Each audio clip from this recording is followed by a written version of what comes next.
샬롬 2월 23일 화요일입니다. 우리에게 생명과 능력을 주시고 힘있게 살아가게 하시는 하나님을 찬양하며 이 시간 침묵으로 하나님께 기도 드리겠습니다. 가난한 자를 보살피는 자에게는 복이 있으며 재앙의 날에 여호와께서 그를 건지시리로다. 여호와께서 그를 지키사 살게 하시리니 그가 이 세상에서 복을 받을 것이라. 주여 그를 그 원수들의 뜻에 맡기지 마소서. 여호와께서 그를 병상에서 붙드시고 그가 누워 있을 때마다 그의 병을 고쳐 주시나이다.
오늘 하나님께서 우리에게 주신 말씀은 누가복음 2장 8절에서 12절입니다.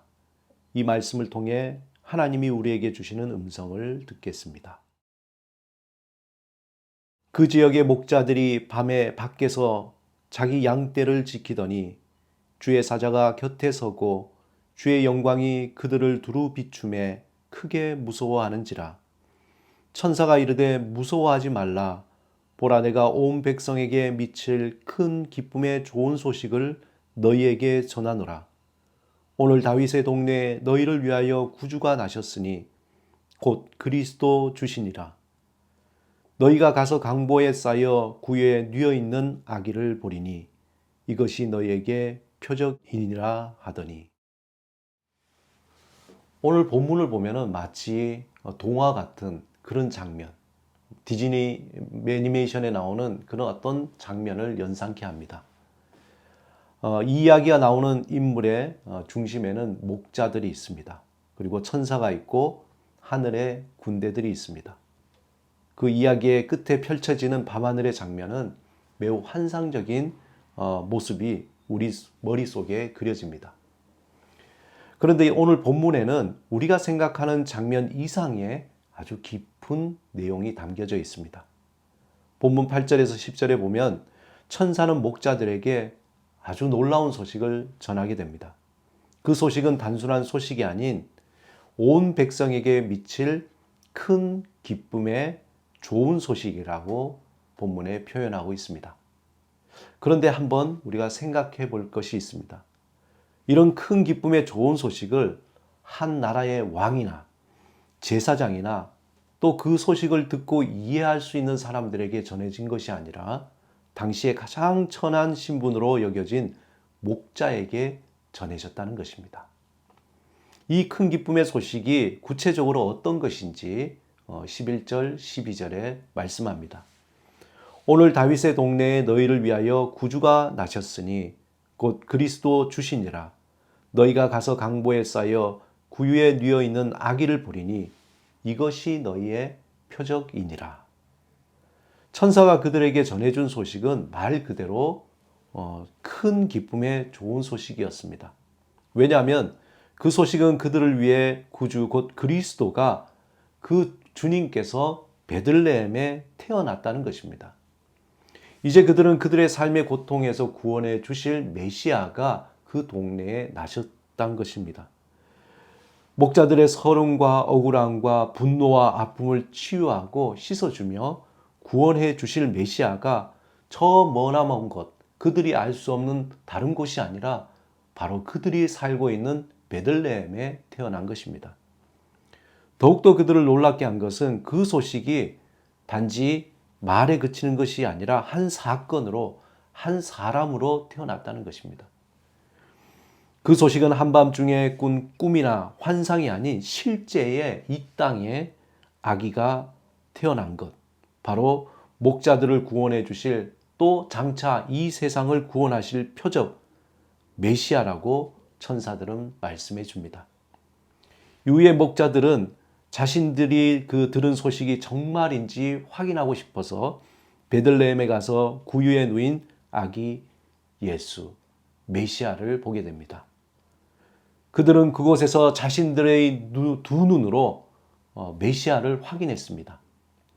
그리고는 마리아와 요셉에게 자신들에게 일어났던 모든 일을 이야기합니다.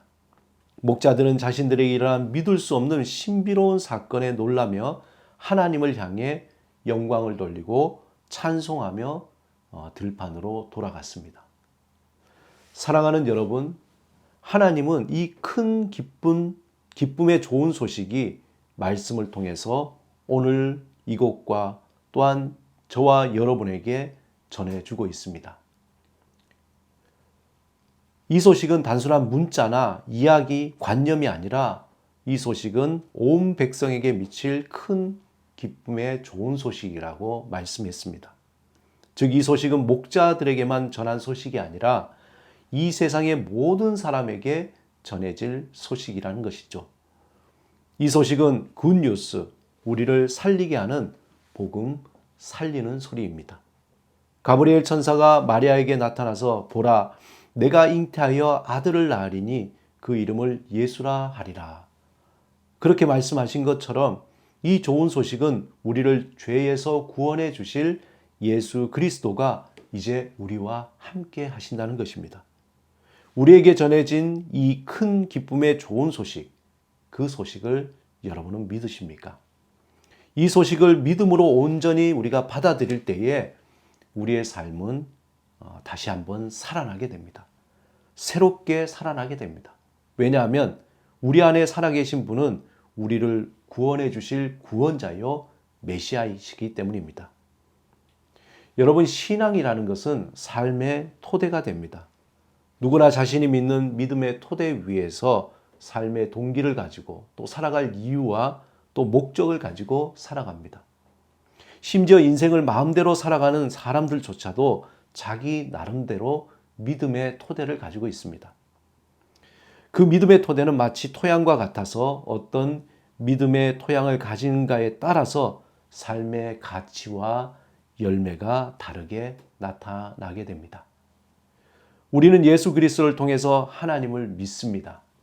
즉, 우리의 삶의 토대는 하나님이십니다. 그러므로 우리의 삶의 가치는 곧 하나님이십니다. 여러분, 하나님이 누구이십니까? 하나님은 사랑이십니다. 이것은 우리의 삶의 모든 가치가 바로 사랑이라는 것. 우리의 삶의 힘이, 살아가는 에너지가 사랑이라는 것입니다. 즉, 우리가 살아가는 삶의 방식, 삶의 목적 등이 모두 하나님의 사랑을 추구하게 되어 있다는 것이죠. 큰 기쁨의 좋은 소식을 받은 자는 이런 삶의 토양, 이 토대를 믿음의 기반으로 둔 사람들입니다. 예전에는 만몬의 토대 위에서 세상이 들려주는 재물을 쌓는 소식이 큰 기쁨의 좋은 소식이었지만 이제는 예수 그리스도 그분을 통해서 우리에게 주시는 큰 기쁨의 소식을, 그것을 토대로 살아가게 됩니다. 우리의 삶이 큰 기쁨의 좋은 소식의 기반에서 새롭게 세워졌다는 것은 하나님의 사랑 위에 우리의 삶이 새롭게 세워졌다는 겁니다. 목자들이 천사를 통해서 그 소식, 큰 기쁨의 좋은 소식, 그것을 들을 수 없는 이들, 즉 죄에 빠진 인간에게 하나님이 구원의 소식을 전해 주신 것입니다. 자격 없는 우리를 구원하셔서 우리를 새로운 삶의 기반 위에 세워 주셨습니다. 이제 우리는 그 큰 기쁨의 좋은 소식의 토대 위에 새로운 삶의 방식으로 살아가야 합니다. 우리의 욕심과 우리의 만족을 위한 삶이 아니라 하나님께서 주시는 그 사랑과 은혜로 살아가는 삶입니다. 그 방식은 우리의 행위가 아니라 믿음으로 살아가는 것입니다. 우리에게 전해진 큰 기쁨의 좋은 소식은 우리의 삶을 고통에서 자유하게 하며 새로운 구원의 삶, 평안의 삶으로 변화시켜 주십니다. 정말 죽을 것 같은 고통이 우리를 엄습하지만 우리의 그 큰 기쁨의 좋은 소식은 우리를 붙들고 우리를 그 고통과 어려움 속에서 벗어나게 하실 겁니다. 우리가 그 소식을 붙들고 인내할 때에 우리에게 세상이 줄 수 없는 큰 기쁨, 세상이 줄 수 없는 평안함, 세상이 줄 수 없는 보석보다 더 빛나는 하나님을 우리가 보게 되고 경험하게 됩니다. 우리에게 임한 큰 기쁨의 좋은 소식을 붙잡고 살아가시기 바랍니다. 지금 이곳에서 나 자신이 과거나 미래에 나누어지지 않고 지금 여기에 있는 나 자신에 집중하며 하나님께서 주신 그 삶을 따라서 하나님이 주신 은혜를 누리면서 살아가시기 바랍니다. 그 안에서 하나님께 영광을 돌리며 우리를 기뻐하시는 하나님의 평강을 누리며 살아가는 오늘 하루가 되시기를 주님의 이름으로 축원합니다. 함께 기도하시겠습니다. 주님, 우리에게 임한 큰 기쁜 좋은 소식을 붙잡고 날마다 살아가게 하옵소서. 삶의 어떤 상황에서도 큰 기쁜 소식을 붙잡고 인내하며 세상이 줄 수 없는 평안을 누리며 살아가게 하옵소서. 예수 그리스도 이름으로 기도드립니다. 아멘.